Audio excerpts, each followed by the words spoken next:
Halo semuanya, kembali lagi di Scary Stories. Seorang reporter berita online yang terancam dipecat berusaha mendapatkan berita menarik yang tidak biasa dengan bantuan temannya.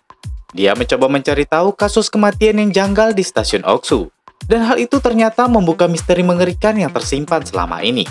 Apa yang terjadi sebenarnya? Langsung kita bahas di alur cerita Ghost Station 2023 selengkapnya.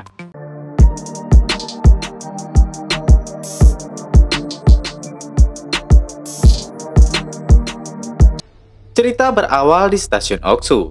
Seorang pria sedang menunggu kedatangan kereta api di stasiun tersebut. Ia berada seorang diri di sana.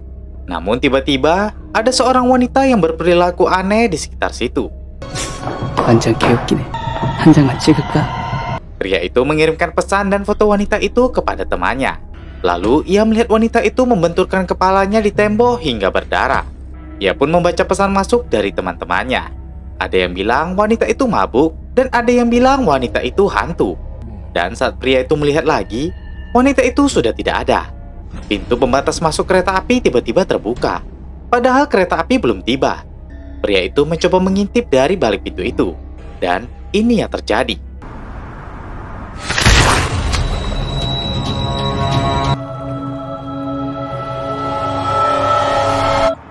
Sebulan sebelum kejadian itu, sedang ada rapat di salah satu kantor berita online harian. Seorang reporter bernama Kim Na-young telah mengambil gambar seorang wanita yang ada di stasiun kereta api. Na-young ingin membuat sebuah berita mengenai seorang wanita yang diusir dari stasiun kereta api Oksu.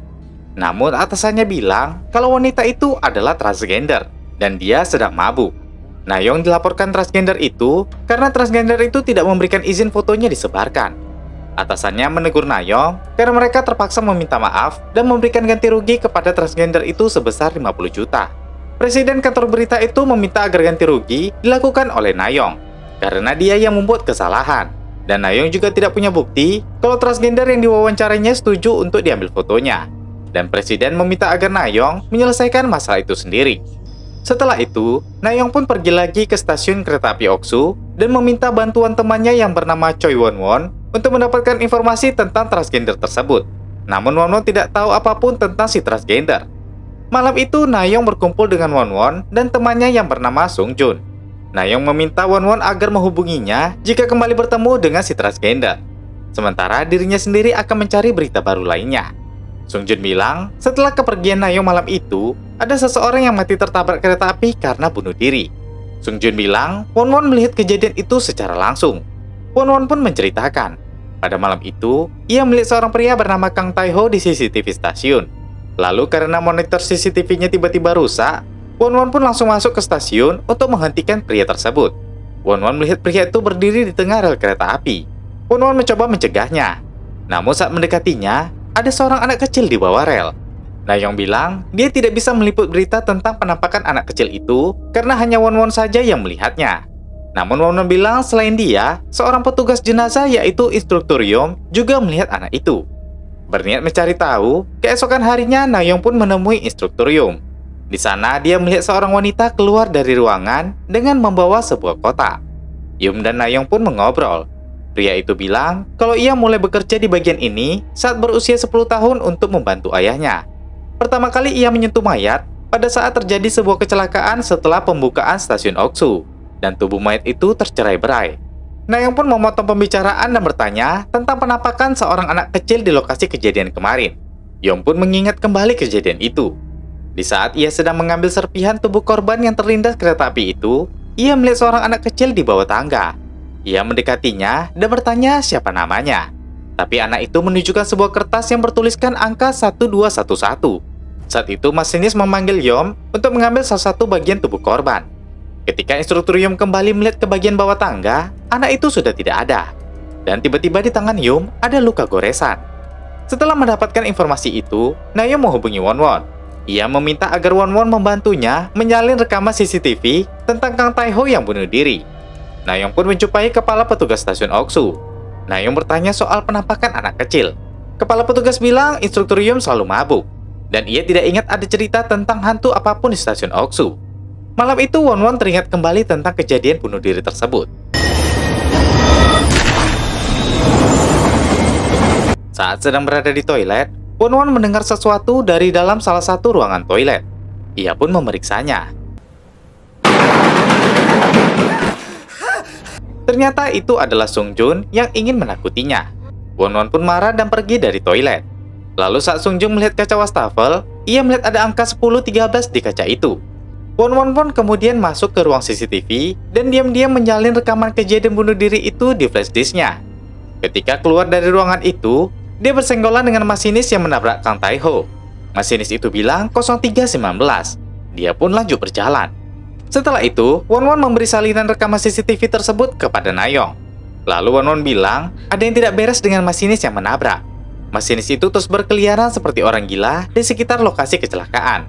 Untuk mencari tahu, Na-young pun segera pergi ke stasiun. Dia melihat seorang wanita duduk di sebelah masinis itu. Namun ketika Na-young mendekatinya, wanita itu langsung pergi meninggalkan mereka. Na-young pun duduk di sebelah masinis. Ia mengeluarkan recorder untuk merekam pembicaraan mereka. Na-young memperkenalkan dirinya dan mengatakan ingin mewawancarainya sebentar. Na-young bertanya, kenapa ia selalu berada di sekitar stasiun belakangan ini. Masinis itu bilang, dia tidak bisa pergi dari sini. Dia pun melihat ke arah cermin. Na-young tidak melihat apapun di cermin itu. Lalu masinis itu menggaruk-garuk lehernya dan banyak luka-luka kecil di tubuhnya. Lalu Na-young kembali bertanya, apakah cuma ada satu korban saja saat kecelakaan itu? Masinis itu bilang ada 2 orang. Lalu si masinis kembali bilang angka 0319. Dia kemudian pergi dari stasiun itu. Na-young mendapat telepon dari atasannya. Mereka senang karena Na-young memiliki rekaman CCTV kejadian itu. Mereka meminta Na-young segera mengirimkan beritanya. Setelah itu, Na-young pun mengikuti si masinis hingga ke sebuah ruangan. Na-young bertanya tentang maksud angka yang disebutkannya. Masinis itu bilang, aku akan membacakannya.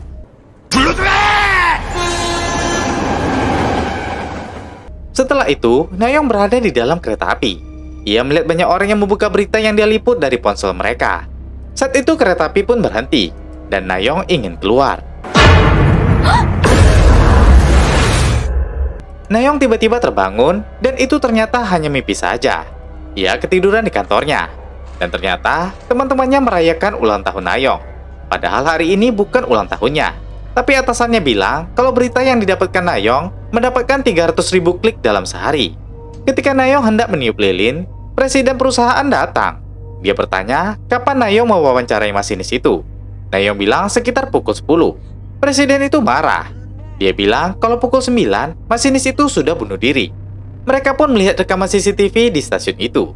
Ternyata Na-young hanya berbicara sendiri di stasiun, dan ketika Na-young masuk ke ruangan mesin, itu merupakan tempat masinis itu bunuh diri. Na-young yang merasa bingung kembali ke kantornya lagi. Presiden menyarankan agar Na-young mengajukan pengunduran diri. Tiba-tiba, seorang karyawan masuk dan bilang, saudara dari korban kecelakaan Kang Tae-ho ingin bertemu dengan Na-young. Na-young pun sampai di rumah adik Kang Tae-ho. Wanita ini bernama Kang Tae-hee. Ternyata dia adalah wanita yang Na-young jumpai di rumah instruktorium dan bersama masinis itu sebelumnya. Tae-hee bilang kalau kakaknya itu ke stasiun kereta api untuk mencari sebuah sumur. Tae-hee menjelaskan, dulu ada sumur di Oksu. Namun semenjak pembangunan stasiun di bawah tanah, sumur itu ditutup.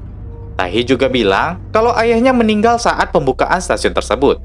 Ayahnya terjatuh dari elevator dan tewas di tempat. Namun Tae-hee dan Tae-ho sama sekali tidak ingat tentang kejadian itu. Kemudian ketika Tae-hee melakukan hipnoterapi, ia selalu mengingat sebuah sumur. Tapi ia tidak pernah bisa melihat isi dalam sumur itu. Oleh sebab itu, Tae-ho mencari tahu tentang sumur tersebut. Na-young pun semakin bingung apa yang terjadi sebenarnya.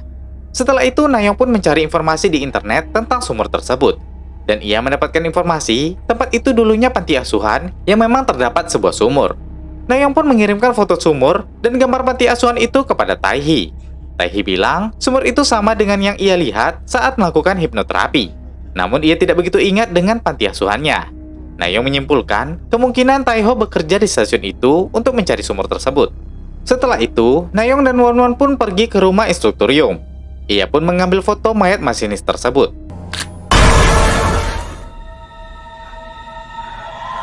Instruktorium bilang, setiap orang yang tewas di stasiun Oksu memiliki bekas seperti cakaran di tubuhnya. Lalu instruktorium juga menunjukkan foto-foto korban yang tewas sebelumnya. Namun Won-won melihat ada bekas seperti cakaran di tangan instruktorium.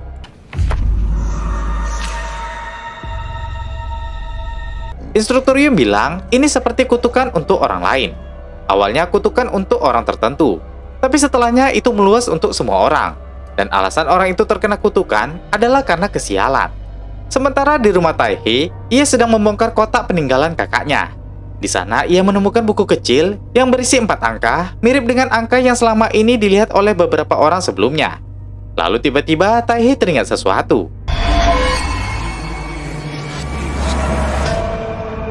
Ia melihat foto seorang pria bersama 2 orang anak di panti asuhan Oksu. Dan tiba-tiba, Taehi seperti mendengar seseorang mengatakan, 1001 tolong ke sini. Ia pun terkejut dan memeriksa rumahnya. Namun tidak ada siapapun di situ. Keesokan harinya, Nayeong pun memposting berita tentang kutukan dan bekas cakaran mayat di stasiun Oksu. Sesampainya di kantor, atasannya memanggilnya. Ia bilang kalau beritanya mendapat banyak like dan komentar dari orang. Lalu presiden memanggil Nayeong. Ia cukup puas dengan hasil kerja Nayeong. Nayeong bilang kalau ia akan menulis tentang Kang Taeho, pria yang tewas tertabrak kereta api. Karena ia masuk ke perusahaan ini dengan tujuan mencari sebuah sumur. Namun presiden sepertinya tidak tertarik dengan pembahasan itu. Malam itu di stasiun, Won-won melihat banyak luka di tubuh Sung Jun. Lalu saat keluar ruangan, mereka melihat transgender yang sebelumnya diberitakan oleh Nayeong. Transgender itu masuk ke toilet, dan terlihat ia juga memiliki banyak luka yang sama. Tiba-tiba lampu pun berkedip.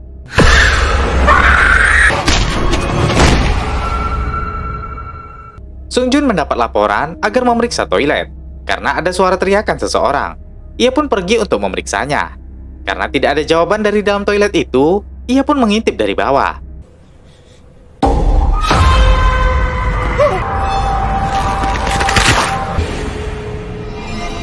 Malam itu, atasannya mengirim pesan agar Nayeong segera memberikan berita terbaru. Namun saat ini Nayeong sedang berada di rumah duka Sung Jun. Presiden marah dan menyuruhnya agar segera mendapatkan berita terbaru. Di rumah duka, Nayeong bertemu dengan seorang kepala petugas stasiun Oksu. Petugas itu kesal karena Nayeong membuat berita yang aneh-aneh tentang stasiun Oksu. Petugas itu bilang, semua orang yang diliput Nayeong tewas, dan Nayeong tidak bertanggung jawab dengan hal ini. Nayeong pun jadi bingung karena dia tidak merasa bersalah apapun. Saat itu, Nayeong mendapat telepon dari Won-won, dan Nayeong pun segera menjumpainya. Won-won menceritakan, setelah berpisah dari Sung Jun di stasiun, ia bertemu dengan seorang anak kecil. Anak itu mengaitkan kertas bertuliskan angka 0816. Won-won membaca tulisan itu. Dan setelah itu, Won-won pun mendapat bekas luka yang sama seperti orang-orang yang tewas sebelumnya. Setelah itu, mereka pun pergi ke rumah Won-won. Won-won takut kalau dia yang akan mati berikutnya. Namun Nayeong mencoba menenangkannya. Malam itu, ketika Won-won sedang tidur, ia mendengar suara air. Dia pun terbangun dan melihat ini.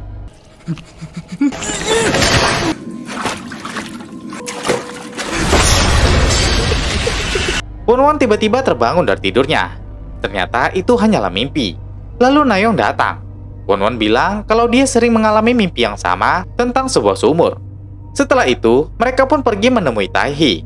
Nayeong menceritakan tentang mimpi yang dialami Won-won padanya. Taehi bilang, setelah melihat peninggalan kakaknya, ia seperti ingat sesuatu. Panti asuhan Oksu adalah tempat ayahnya bekerja dulu. Keempat angka yang mereka lihat adalah tanggal anak-anak itu dibawa dari panti, yaitu tanggal ayahnya mendapatkan kiriman uang. Hanya itu saja yang diingat oleh Taehi. Di kotak peninggalan Taeho, mereka menemukan ponsel. Lalu mereka melihat ada rekaman video. Dalam video itu, Taeho menemukan tulang anak-anak di lorong sekitar rel kereta api. Nayeong dan Won-won pun pergi ke stasiun kereta api tersebut. Mereka pun memasuki sebuah lorong. Lalu Won-won mengambil ponselnya dan ingin merekam penelusuran mereka. Namun saat mereka ke arah lorong yang kosong itu, dia melihat sebuah wajah yang tidak tampak terdeteksi di ponselnya. Nayeong pun segera menolong Won-won yang ketakutan. Dan mereka pun melanjutkan penelusuran. Mereka pun sampai di bekas sumur itu dan segera menggalinya.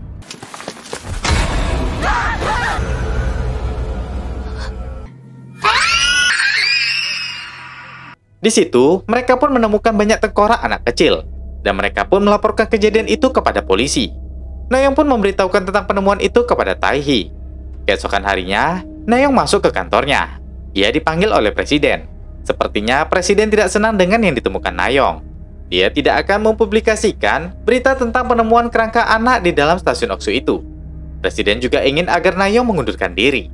Atasan Nayeong menjelaskan kenapa presiden melarangnya mempublikasikan berita itu. Sebelumnya, ketika Presiden masih menjabat sebagai reporter, ia pernah menyelidiki kasus ini. Namun, atasannya memaksanya berhenti mencari tahu tentang kasus tersebut, karena itu akan berdampak pada proyek pembangunan stasiun Oksu. Di sisi lain, Won-won sedang mengemasi barang-barangnya di ruang istirahat stasiun. Ia pun lari keluar dari ruangan itu, dan saat sampai di luar, dia melihat instruktur Yum ada di sana. Dia melihat tangan yang sebelumnya ada luka, tiba-tiba sudah tidak ada lagi. Malam itu Tae-hee mendatangi Na-young. Dia bilang instruktur Yum mengancamnya dan menyuruhnya menyebutkan angka yang dia lihat, sehingga kutukannya berpindah kepada Tae-hee. Sementara Won-won pergi menemui instruktur Yum untuk mencari tahu kenapa kutukannya bisa menghilang. Di sisi lain, akhirnya Tae-hee mengingat apa yang terjadi dulu. Ternyata dahulu, sumur itu digunakan ayahnya untuk menyembunyikan anak-anak panti, dan mereka akan dipanggil satu persatu sesuai angka mereka untuk keluar dari sumur itu. Oleh sebab itu, roh anak-anak itu ingin agar seseorang memanggil nama mereka sesuai angka agar roh mereka bisa tenang. Tae-hee dan kakaknya juga salah satu dari anak-anak yang ada di dalam sumur itu. Dan dulu mereka bisa selamat karena mereka diadopsi oleh ayahnya. Ternyata tujuan dari ayah yang mengadopsi Tae-hee dan Tae-ho adalah untuk menjual organ tubuh anak-anak yatim itu.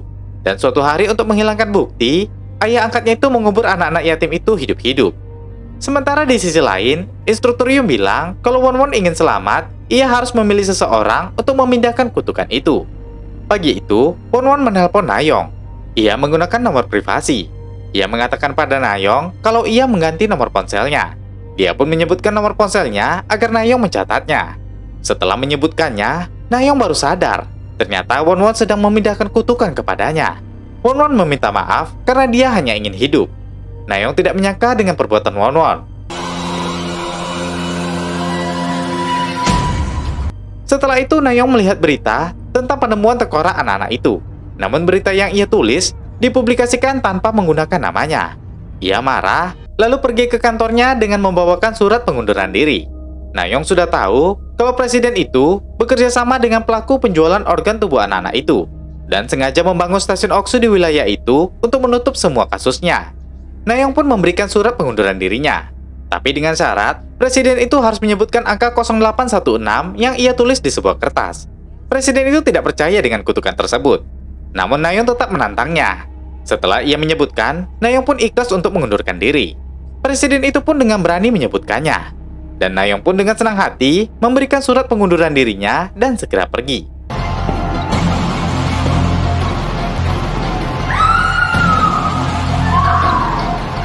Kutukan itu pun berpindah ke si presiden. Namun kutukan itu masih akan terus berlanjut hingga semua nama angka anak-anak itu dipanggil dan jiwa mereka semua pun terbebaskan. Nah guys, itu tadi alur cerita Ghost Station 2023 selengkapnya. Jadi setelah beberapa waktu kemudian, hal buruk juga menimpa Tae-hee.